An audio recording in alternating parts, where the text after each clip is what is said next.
Nous allons voir dans cette vidéo comment utiliser l'atelier de rapprochement bancaire. Nous allons rapprocher les deux comptes en les lettrant, établir le rapprochement bancaire, puis identifier les actions correctives à mener. L'atelier comporte 6 niveaux, du niveau débutant au niveau de consolidation. Il est évolutif et chacun va à son rythme. Ces 6 niveaux assurent au final la maîtrise de la technique du rapprochement bancaire. Chaque niveau s'articule de la même manière. Nous avons ici le support papier qui est disponible et qui peut être imprimé pour travailler sur table par exemple. Et nous avons le support en ligne. Cet entraînement est directement accessible depuis un navigateur Firefox de préférence. Et là, l'entraînement peut se faire avec ou sans support papier. En haut de la page, nous trouvons un menu qui permet d'accéder directement aux différentes parties de la page web. Ce bouton de rafraîchissement permet d'effacer les vérifications sans effacer les données saisies.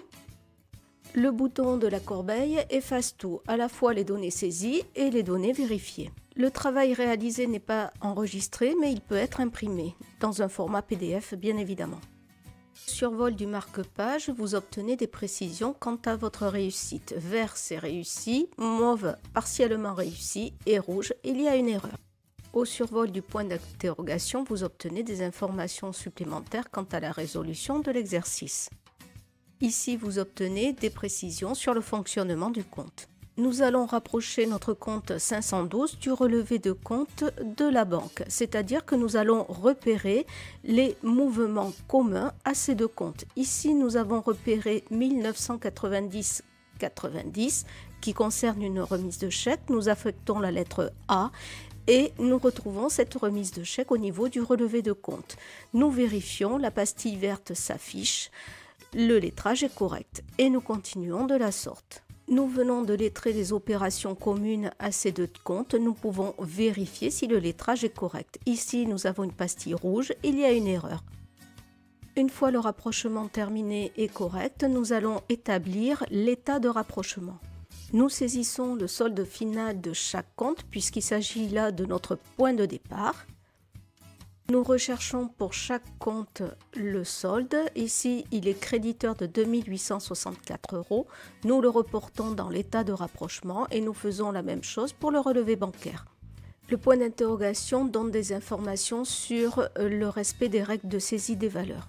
Nous affectons les opérations non pointées du relevé bancaire au niveau du compte 512 et les opérations non pointées du compte 512 dans le relevé bancaire.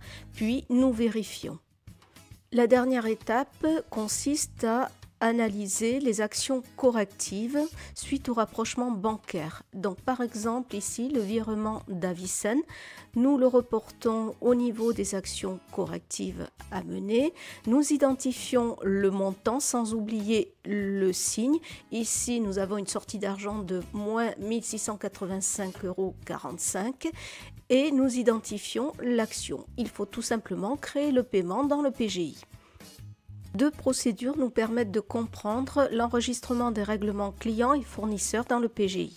Une fois les informations saisies, nous procédons à la vérification. La pastille verte indique que c'est correct. Pour terminer le rapprochement bancaire et surtout pour aller plus loin, il est possible de présenter les écritures comptables de régularisation. Pour chaque action corrective, nous procédons à l'ajustement comptable en renseignant le compte à débiter et le compte à créditer.